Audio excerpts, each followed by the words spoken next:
Alright, so I broke my 496. We were going fast, and I think it developed some massive blow by it and a nasty tick on the camshaft. So we'll be pulling the engine back out after rebuilt it last winter.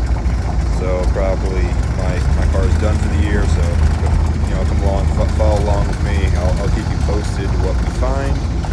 I'm just hoping that